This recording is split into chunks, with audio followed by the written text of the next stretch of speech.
And thanks so much for being here, man. You can say hello just first. Yeah. We're talking over each other. We just started the recording and we're already chatting. Yeah. No. Thanks again for being here, everybody. Thank you so much for being here as well. So I'm really excited.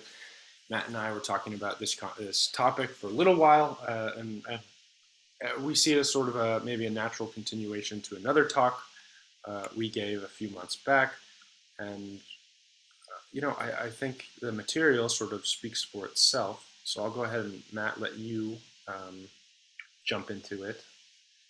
And Excellent. Thanks again, everybody else, for being here today and taking time out of your day to be with us. We really appreciate it. All right. So boost your developer reputation online. This is like a little bit related to the talk I did about technical screening.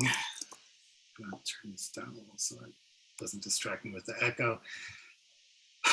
So welcome one and all. And this is a little bit about how when you go in for you're gonna be a candidate for a new role,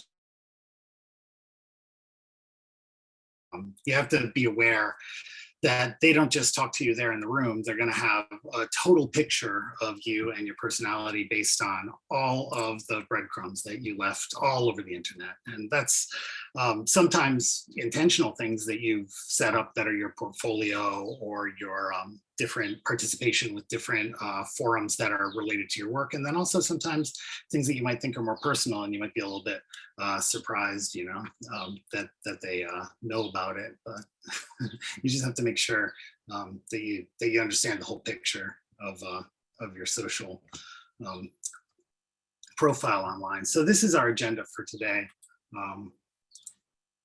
Your developer reputation, right? And then we're going to take a look at portfolio sites, project links, code samples. These are all basically from, I'll be recycling some slides from my previous presentation on technical screening, but with a little bit of a new spin.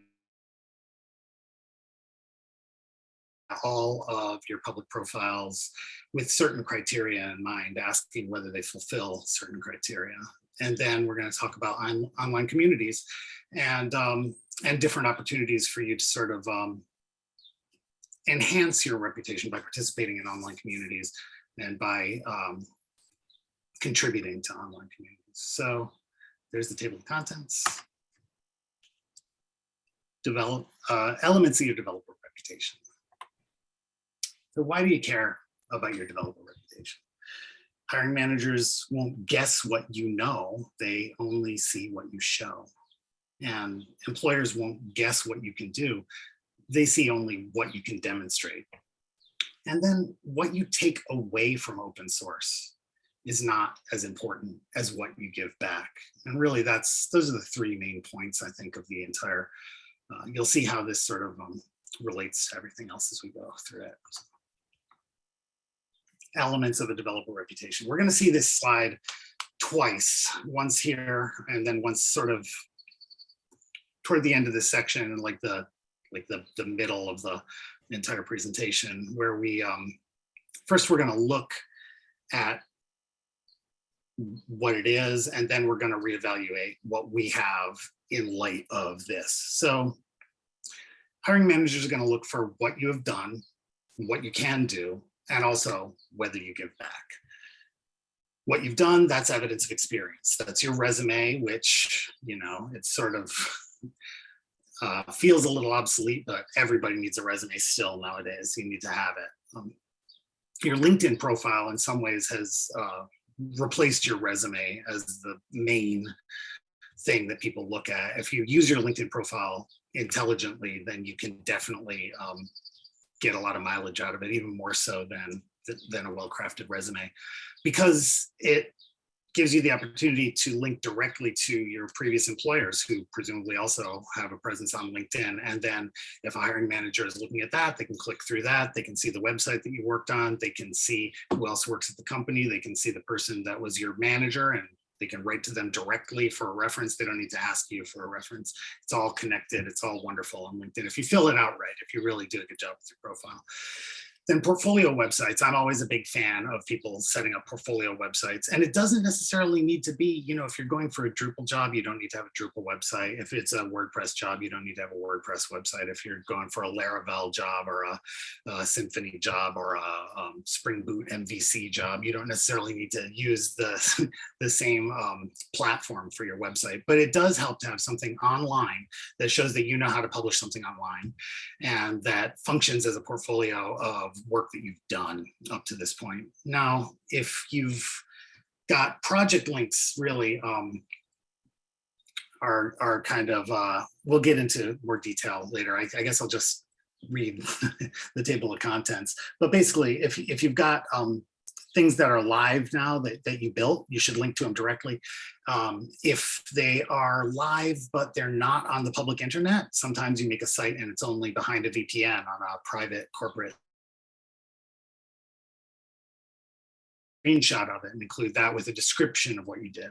Or if it used to be online and it's not online anymore, then hopefully you've gone to archive.org while it was live and you've got a snapshot of it, or someone else has if you didn't try to do it. So all those things are evidence of your experience. Then you got evidence of skills, code samples in public repos.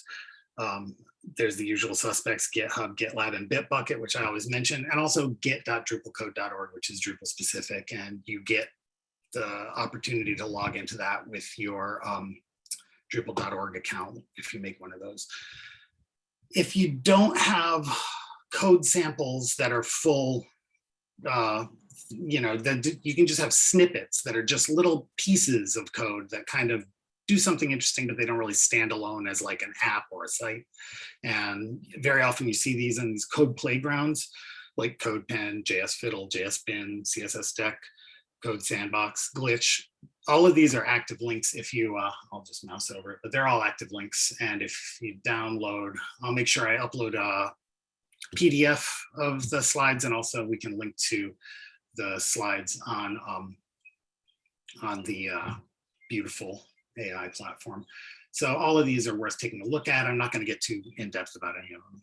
And then demo apps are mostly important if you don't have any websites, but you just want to be something that that shows you can code something and that it looks good and it functions. That's very helpful for people when you're looking to get your first job and you don't have any professional work that is in your portfolio yet. Those are all evidence of your skills. And then there's the community contribution. If you've contributed, if you have released software that other people are using, open source software projects like Composer or NPM packages, Drupal modules, WordPress plugins, all these things, hiring managers love this. They can download the code and see if it runs. They can look at the source code online because it's open source. They can really evaluate whether you code to the standards and follow the best practices, and your code is secure and it's well commented, and it's the type of code that they're looking for someone to be able to make. Or you could contribute sometimes to open source in less substantial ways rather than having an entire project that you maintain. Maybe you've just contributed patches to other people's projects, or you haven't written patches, but you've contributed bug reports. You show, oh, this broke and I have a good idea why. Maybe someone else can write a patch. And in the Drupal world, those are called issue queues on the project page at Drupal.org. Then there's online communities. You can participate in these. Exchange, Quora. This is kind of a partial list of something I'll go in more detail later, but primarily these are question and answer forums, although Drupal.org is a special case.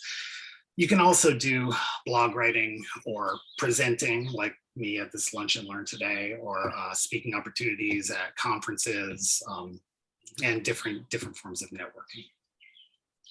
And all of these things can enhance your developer reputation. So let's talk about project links. What are project links? That's something that you did. It's professional web development work that you made for a client, and it's published on the public internet. Now, I used this slide before, and you'll see if you go back to the how to succeed in technical screening. But basically, there are some edge cases. Maybe you've done professional software design for a client, but it's not a website. Maybe it's a mobile or desktop app or something else. If that's the case, good on you if you've actually published a Android app to the Google Play Store or a iOS app that's in the Apple App Store. Those are great things, and you can link to those, and I can at least take a look at it, whether or not I actually have, desire to actually download it or purchase it and put it on my phone. Maybe if it's a free app, I'll just throw it on my phone. Or maybe you've done professional software design, but it's not public facing. As I mentioned before, it could be on a private network. Maybe you need to be on a VPN to see it, or something else. Or it's not online anymore. But if that's the case, then it may be archived at web.archive.org, and I will mouse over that. That is also an active link. I'm not going to bother going to it. I think that sometimes when I go over time, it's because I follow every active link in the slide. So I'll circle back to some of these if I have time to fill at the end. But the Internet Archive has this wonderful service. If you go to web.archive.org, then you can search for any web URL, and it's going to tell you whether other people have already archived it, or if nobody's ever archived it, you can archive it yourself right then. Then there's other edge cases where it's like, I haven't done any professional work yet. I know how to code, but I just haven't had clients, but maybe I've built my own website for my blog, my band, or some other project, or I've built a bunch of demo apps in a coding boot camp. And these can be published online, and they can be very useful in terms of having links that you can send people to for evidence of your skills. So evaluating project links, you should be prepared to do this yourself before you send it out, because reviewers may use some of the following techniques. They may view the link in different browsers, or they may view it on phone or tablet to test for responsive design. What I like to do sometimes is I like to just resize the screen and make it very narrow, and then gradually make it wider to make sure that it looks good at every width. They'll click around the site to test its functionality, see what it does. If it's something you can log on to or make a test account, they may make an account with it and see what it, put it through its paces. If there's some kind of an e-commerce functionality, they might even buy a product from you or from your employer. And they may validate the HTML or CSS to make sure that you did a good job with that you've got good HTML. And they may use browser plugins. We've got a lot of these, which are kind of like a little magic magnifying glass. You can kind of look under the skin of the site and see what tech stack is used, or at least make a educated guess as to what the tech stack is. It's not always, it's certainly not always right. And they may also test accessibility. Sorry, I had focused on the wrong thing when I clicked.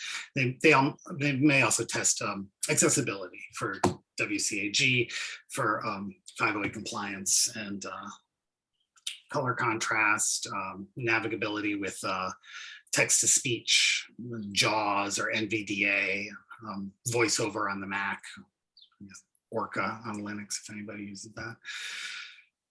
So all of these things are definitely things that you want to test yourself before you send it out, especially if you know that the job description is going to require any of this stuff. If it requires responsive design, if it requires accessibility, you want to make extra effort to test those things before you link to it and send it out for your potential future employers to evaluate. Now let's take a look at your code samples. Let's boost your code samples. What is a code sample? Now, hiring managers don't expect you to share secret stuff. This is a common misconception. People will come to us and they'll say, I can't share a code sample. All of my code is proprietary.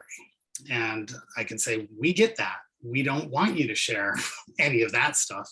And if you did share it, we would send it back because we can't show it to our clients. They don't want to see something that you're not supposed to share. That is actually a red flag. They won't hire you.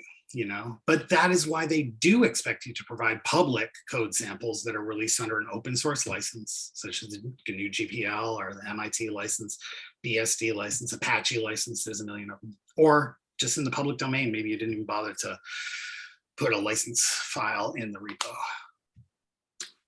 Do's, write your own original code, implement custom business logic, which is like your code has to do something. Show that you can code to platform APIs. If it's a Drupal module, there's Drupal APIs. If it's a WordPress plugin or whatever. Or if it's something else, you're dealing with C# or .NET, or you're dealing with Java and you're dealing with Python and Django, you want to code to the platform APIs, and you want to follow established standards and best practices so that if we run code validators or sniffers or linters on your code, it's not going to show that there's a whole bunch of errors with it. But don't turn in a plagiarized assignment. I've seen this. Sometimes I get the same thing over and over from different people, and like a code comment at the top of it, and I'll Google it and I'll find it somewhere else online in somebody else's repo or whatever. It's like, okay, it does show that you understand the assignment, but it also shows that you kind of didn't put too much thought and creativity into it. You should not turn in a plagiarized assignment. It doesn't have to be from work stuff, but you should come up with something that does something. It can be simple. Don't share proprietary code that's in violation of a non-disclosure agreement. Never share code that reveals personally identifiable information, that's PII. Anything that's protected under HIPAA or FERPA, or any of these privacy regulations. You definitely don't want to do that. And you don't want to share code that reveals API keys or authentication credentials that are used in a client's production environment. If you did any of these things, even if the code is absolute genius, you're going to have your hiring manager looking askance at you and saying, I don't know if I can hire this person. They're a great coder, but I question their judgment. But let's talk about your GitHub profile. This was actually the first thing that gave us the idea when Matt Pritchard and I were talking about what we should do for the next Lunch and Learn. You can use GitHub Pages to host a static portfolio site for free, or for the price of DNS. If you're using a custom domain, that can be like $10 a year. Do create a stunning GitHub profile README. And I feel like I'm just going to do it. Let's see if I can open that in a new window. This is an article about how to create a GitHub profile README, and it's got a video and everything. Totally great. But these things are awesome. They're new as of 2020.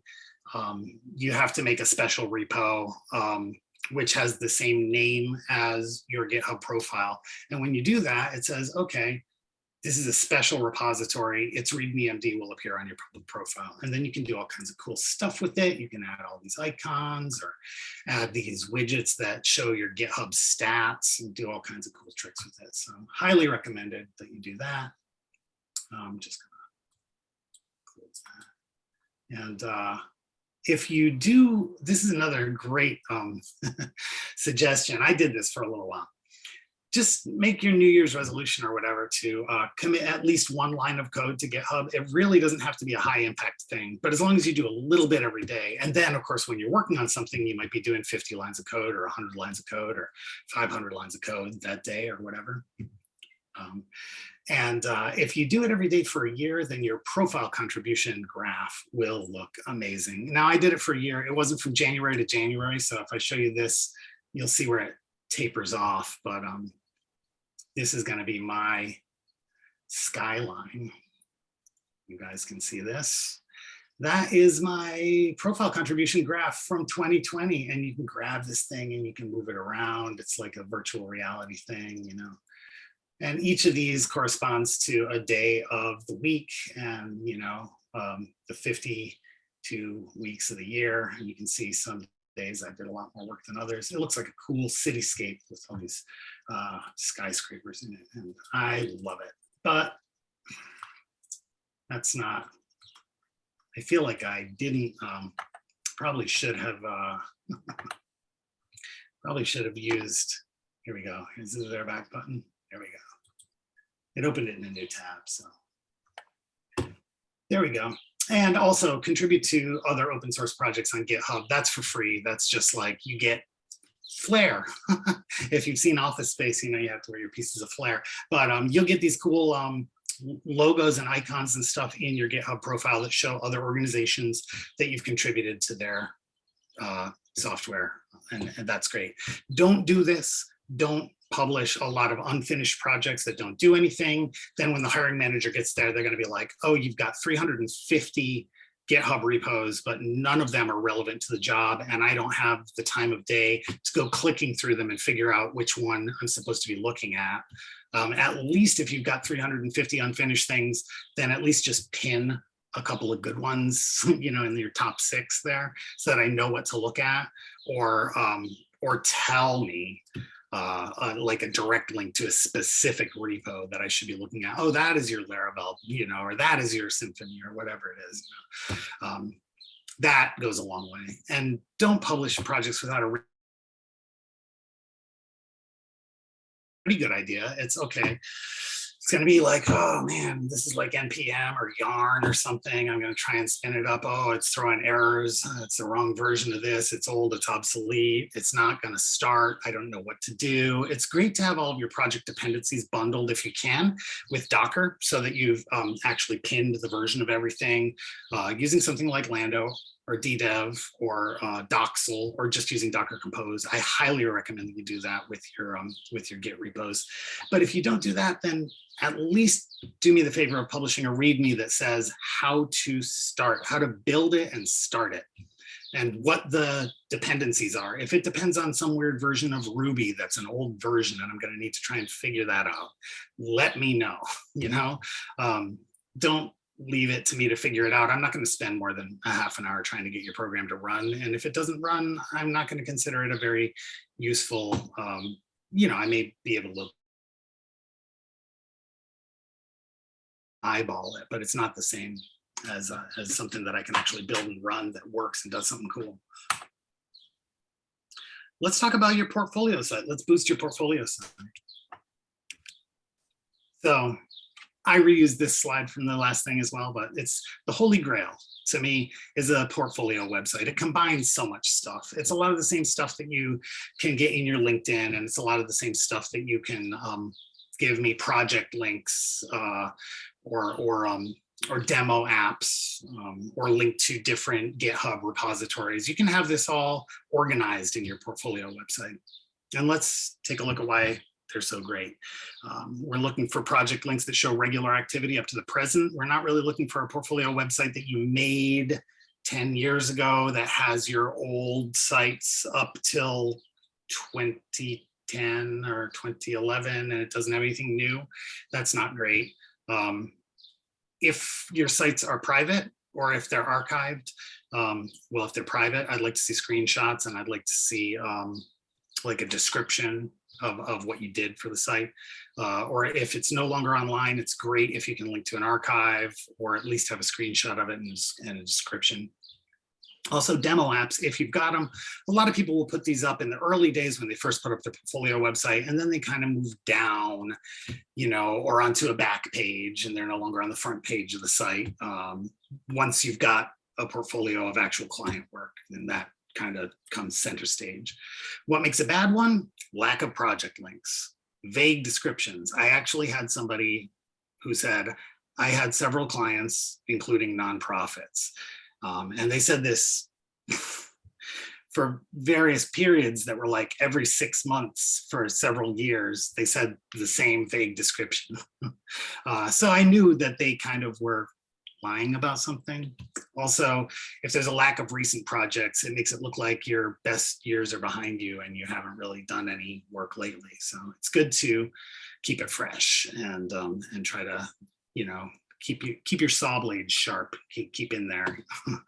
Maybe you're doing more of something else nowadays. You're doing more project managing, you're not doing as much coding. I mean, that's fair.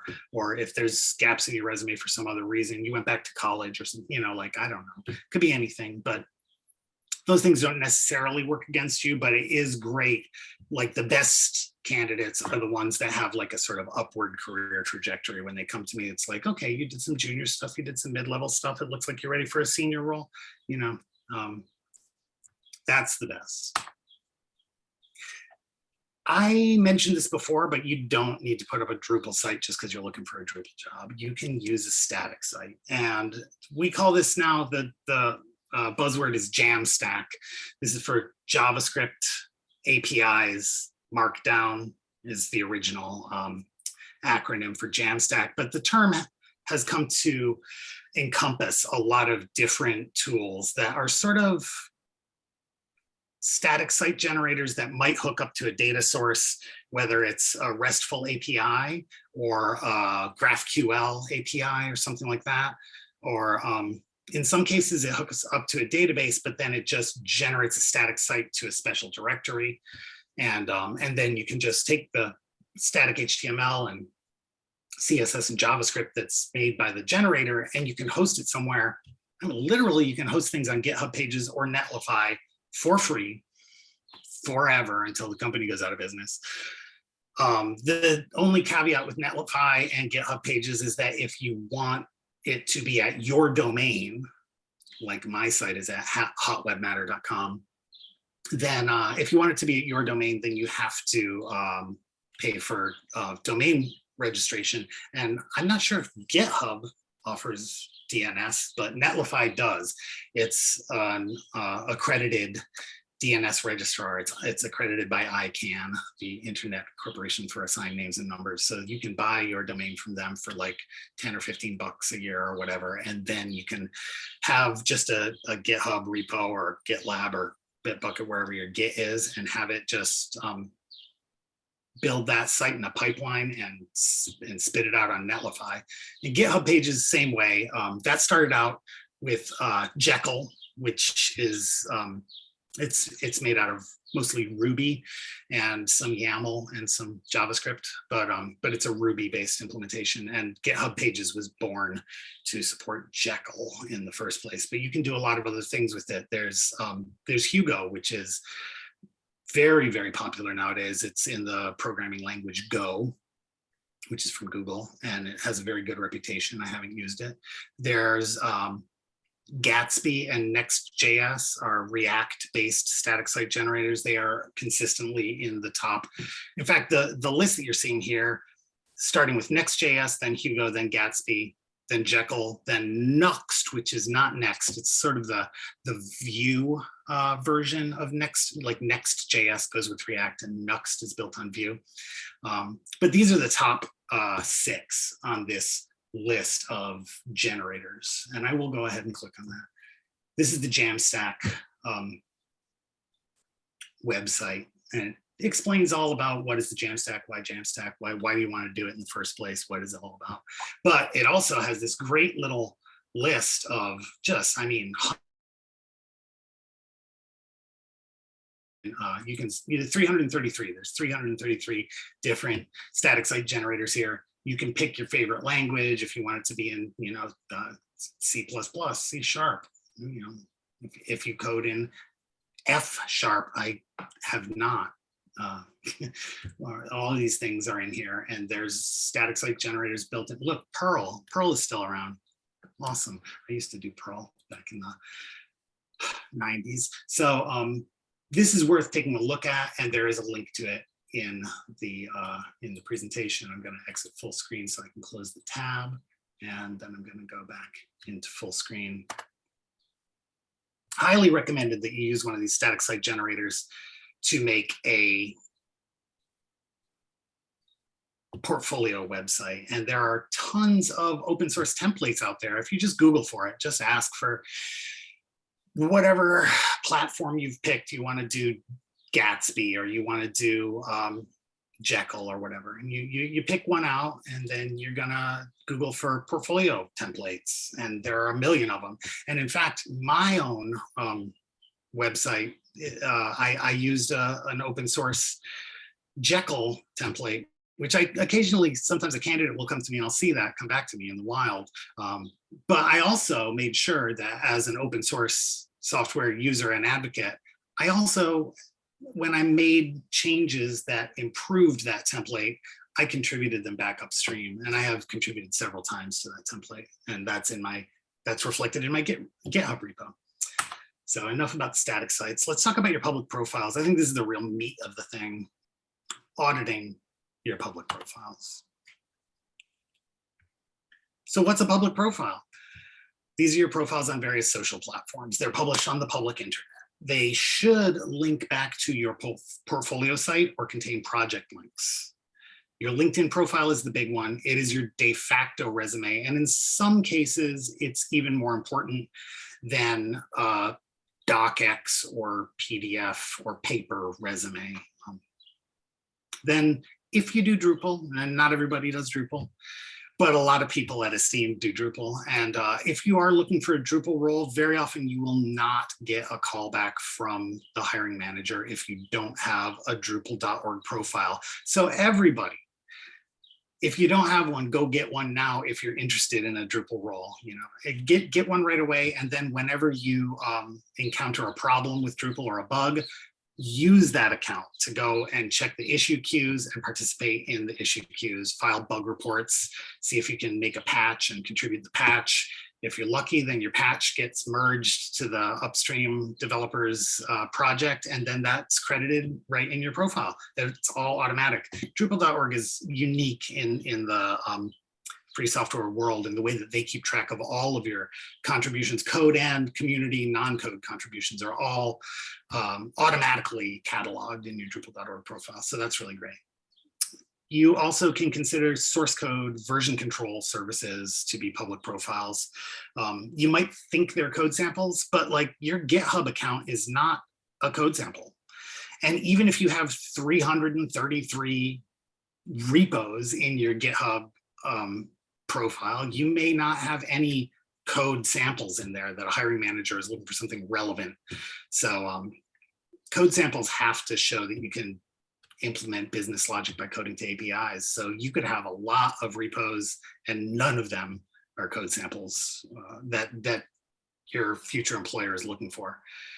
And again, the big three are GitHub, GitLab, and Bitbucket. I'm also including git.drupalcode.org because if you do have a Drupal.org profile, that's connected to git.drupalcode.org. And there's a way with a little bit of configuration that you can generate an SSH key and you can use that with your Git, and you can helps you to grab other people's projects when you want to test them locally and when you want to make patches and send that back upstream.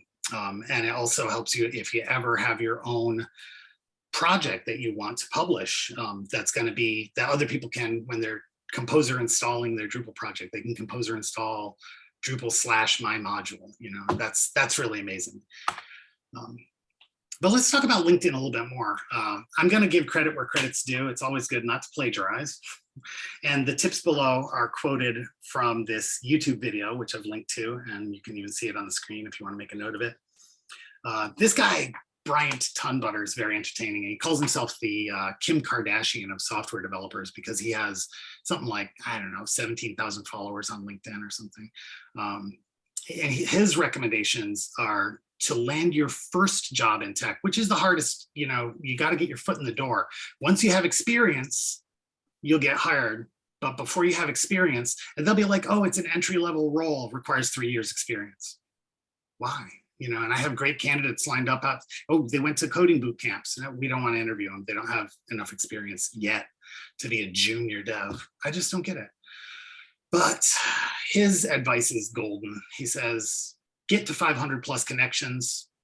I'm not even there yet. I'm a little shy of that. He says, connect with technical recruiters, including Bianca and Rachel from Esteemed. And then you can, in your profile, you set the green open to work badge. That lets everybody know that you're looking, and make your headlines are going to goose up your engagement on LinkedIn. You know, make sure that when people try to contact you on there, you engage with them and talk to them, and you know, and connect with them if you want to get 500 plus connections. Do look out, you know, some people are just scamming on there, or they have their own agenda, and maybe you don't want to be friends with them forever. But generally speaking, LinkedIn, it's okay to befriend a lot of people, and it works to your advantage. So what are some other public profiles?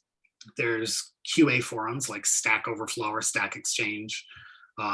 There's Quora, which is a whole website just dedicated to asking questions about absolutely anything at all. and people can answer them and rate each other's answers. And then there's Reddit, which is kind of a little bit more freeform and also is a little bit of a melting pot of everything that humanity has to offer. They definitely have some good tech forums. They definitely have, you know, Drupal and WordPress and other things are well represented on there. Linux, whatever things you're, you know, Mac, whatever things you're into. Then the code playgrounds, as I mentioned earlier, when you don't have enough code yet for it to be a full app, but you just want to be able to show, oh, I can do this cool thing with CSS, or I can do this cool thing with JavaScript, then code playgrounds are a great way to show these things. CodePen, JS Fiddle, JS Bin, CSS Stack, despite the name, it also allows JavaScript.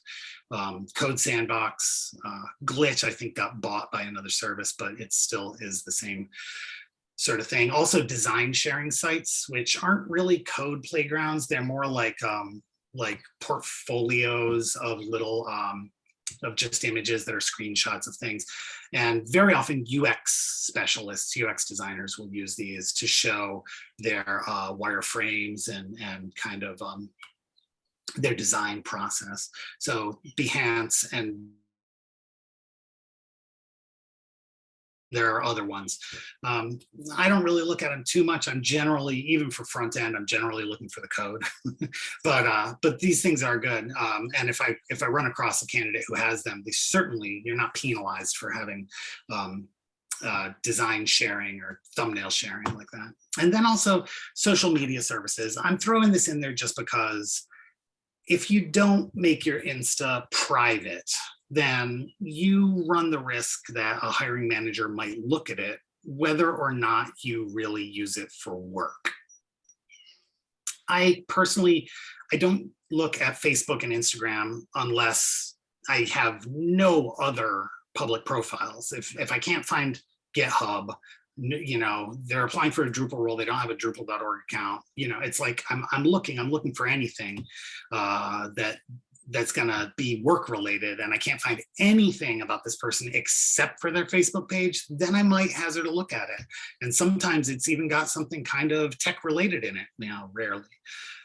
But just be aware that if you've got personal stuff that's really just for you and your friends, or you're joking about things that might be inappropriate for work, or you know, you're tweeting about things using salty language or whatever, then, you know, I mean, well, there's a certain amount of profanity, I suppose, can be excused in the modern era, but it's not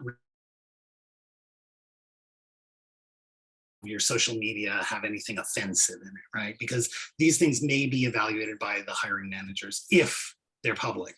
They're not necessarily, I might take a look at them, and if I see something that I think another hiring manager might not like, I'm gonna warn you to shut it down before someone else sees it, rather than saying you can't get work with Esteemed. But it's just good to kind of keep that stuff in mind. Now we're back to that wonderful 3-column. I talked about this earlier, but we're back to it. And now we're looking at it again with the benefit of hindsight. There's still a little bit more ahead, but we're in the home stretch. But we're looking back at our profiles to see, do they answer these questions? What have you done? What can you do? And do you give back? So for evidence of experience, ask yourself, do I describe my role at each employer? Do I discuss the tech stack and the tools used? Do I include project links if the sites are still live, if they're on the public internet? Or if they're not on the public internet and they're private, do I have a screenshot and a description of what my role was and the tech stack that I used? And if the site is no longer online, do I link to an archive of it at web.archive.org? Then, what can you do? Ask yourself about your evidence of skills. Are you providing evidence of skills that in a way that it's obvious to an impartial viewer, a casual viewer, that, you know, can a potential employer verify your ability to implement business logic by coding to APIs? Again, business logic, that just means it does something. Coding to APIs, that just means using Drupal as my most common example. If it's for Drupal, then it should demonstrate some Drupal APIs like I'd like to see the form API. I'd like to see that you can implement a block plugin class. I'd like to see that you understand,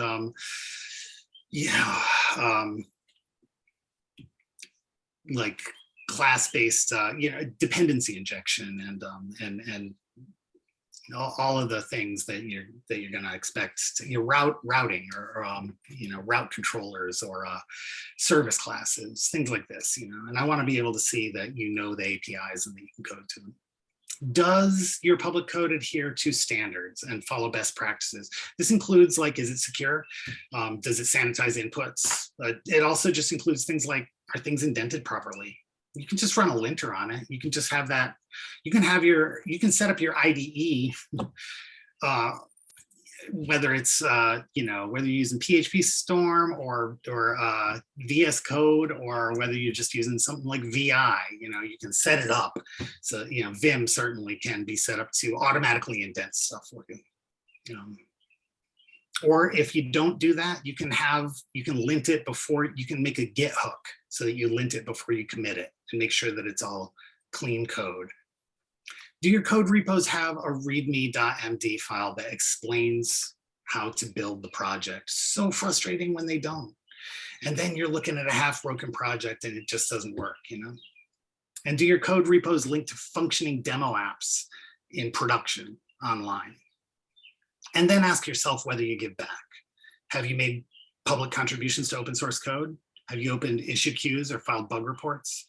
Have you written documentation, blog posts, tutorials, videos? All these things are very, very valuable to establish you as not only to show your expertise and your skills, but also to sort of establish you as a thought leader, somebody who's, the tech is changing all the time. A new version of whatever platform comes out, and we all have to learn how it works. And when we figure it out, do we rush out to tell everyone, hey, I figured it out, here's how you do it? People that can do that are prized in digital agencies because they're the people who are the senior developers who can help to onboard junior developers and help to bring people up to speed with the new technologies. And also, do you answer questions in forums? Of course, it can be just as valuable to ask smart questions or to file bug reports, even if you don't solve the bug and contribute the patch. But even better if you're the person who files the bug report with the patch. Wow, I figured it out. Here's the solution for everybody else. I'm giving back to the community. These things are just priceless. It's the attitude and the mindset of somebody who's somebody who is grateful to the open source community for giving us the tools that we use to make so much money and to support our livelihood. So if we've got a couple of hours to give back to it, we certainly will give back to the community. Now, speaking of the community, how can we boost our developer community? I was talking a little bit about Q&A communities. Drupal.org has the project issue queues. Stack Overflow and Stack Exchange, it's all the same company, but Stack Overflow is the main one, and then Stack Exchange is like another 150 or more different channels for different specific special interests, like the Drupal Answers Stack Exchange, which is drupal.stackexchange.com or whatever. And WordPress development is wordpress.stackexchange. These things are super valuable to contribute to, and I actually encourage everybody, especially if you work for Esteemed, go ahead and make a public account with that too. That's almost as good as the Drupal.org one. And next time you got a question that you want to bring to us in our Esteemed colleagues community and you want to bring it to Slack, post it on there first. I'll try and answer it in Slack, and then I'll put the answer on the Stack Exchange so that it doesn't get erased after a month, because we're still using a free Slack for our colleagues platform for the time being. We're working on something else. But that's great, right? And then also you can get points for that, and people will see that activity when they come, and you can link to that as one of your public profiles, and your hiring manager is going to look and see, oh, you've been asking smart questions, or even better, you've been answering questions. Then Quora and Reddit, I think I've already said as much as I want to say about those, but they're both valuable, potentially very valuable. That if you're answering questions, and if that's to your developer profile as well. Now, what else can you do in the developer community?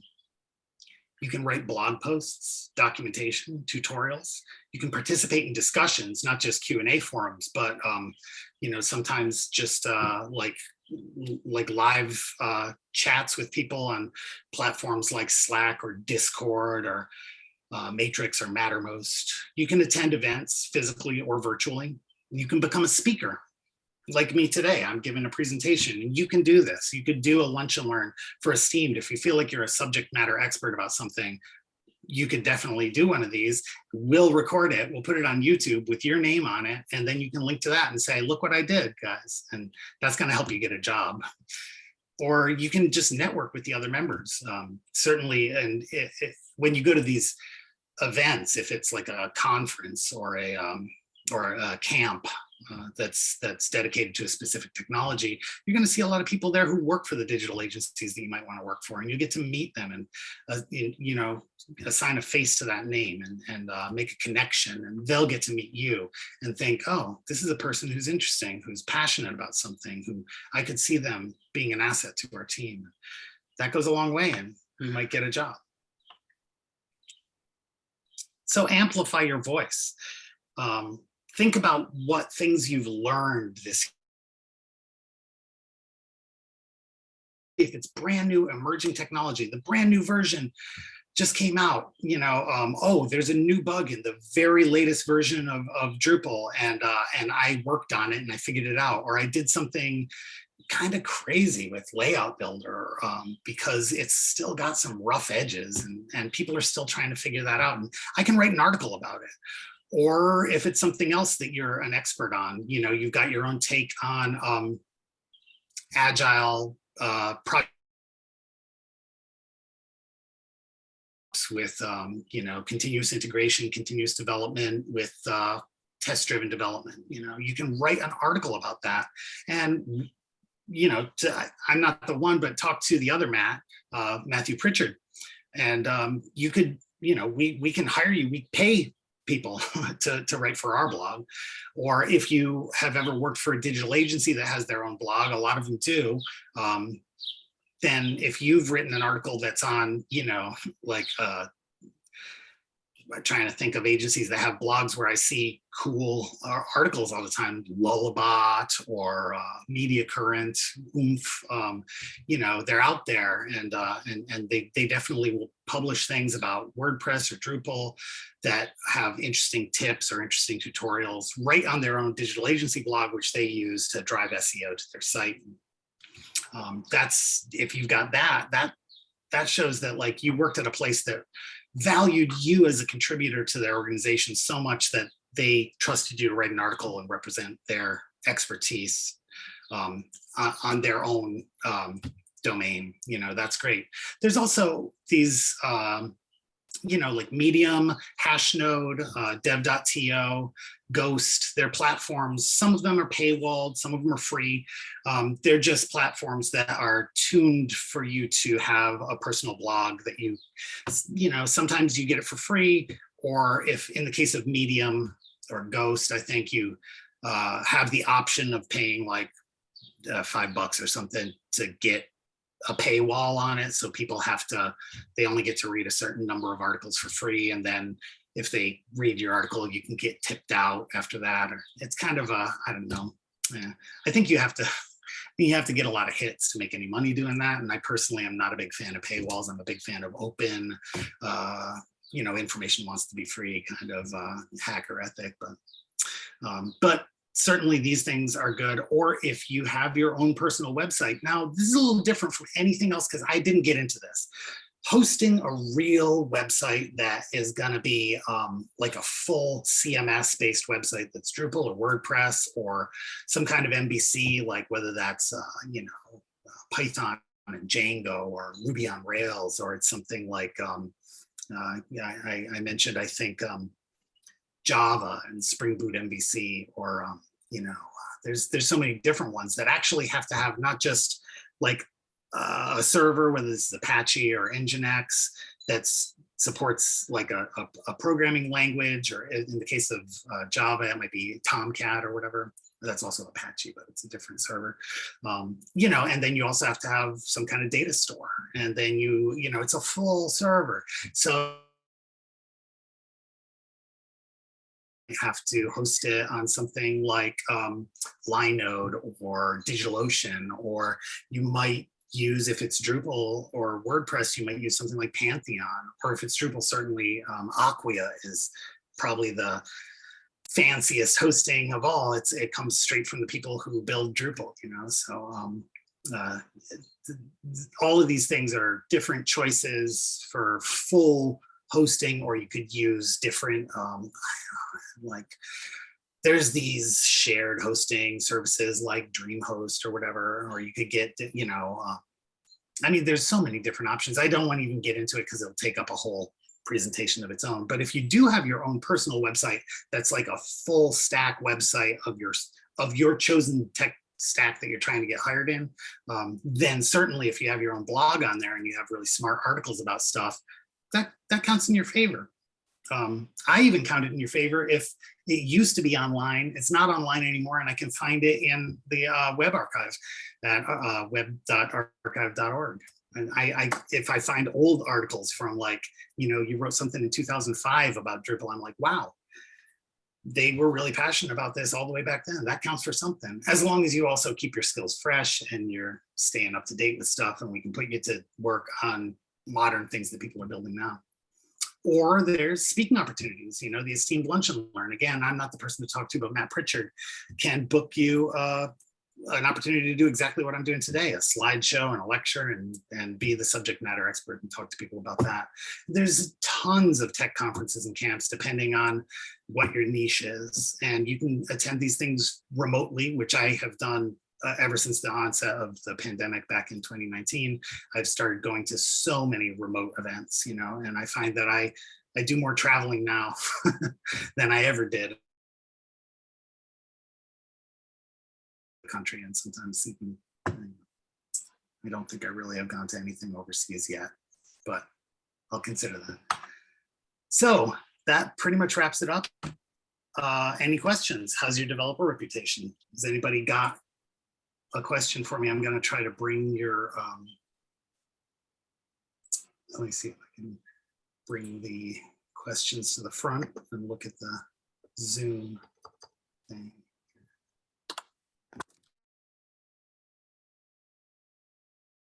Any of these things, how's your developer reputation? Do you notice any areas for improvement? Do you need more info about any specific topic that we discussed today? Are you interested in writing for Esteemed? Are you interested in presenting? You know, I'm just trying to make sure I got the Zoom stuff in the front and look at the chat. Got any chat?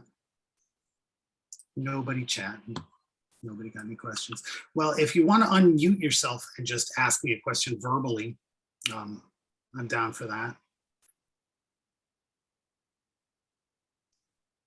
And if there are no questions, then we might want to wrap it up in about 2 minutes. It'll be exactly an hour. So, Matt Pritchard, are you around? Yeah.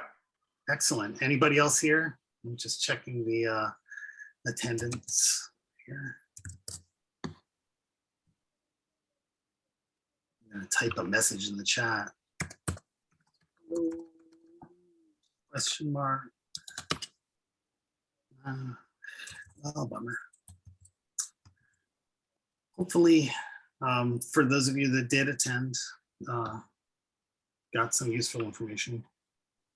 You know, this is different from my usual technical talk. So maybe everybody feels like you already know this stuff. I do see 8 participants. I see Dominic Gerard, my friend Dominic. Excellent. I see Darren O. Hi, Darren. All right. So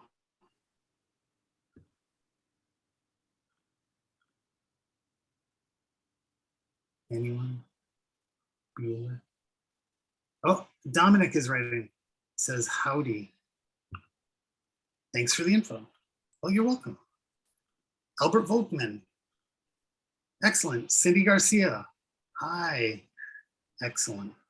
I'm super glad if it helped anybody at all. And what my hope is that even though not everyone was able to attend today, maybe it's going to be on YouTube for a long time. And hopefully I'll send the link to people whose developer profile falls short in one of these ways and give them this advice. You know, even better once it's on the YouTube video, because then you can watch it at double speed with the captions on. Well, thanks everyone for coming. I think it's been about an hour, so we're probably going to wrap it up. Thanks, everyone.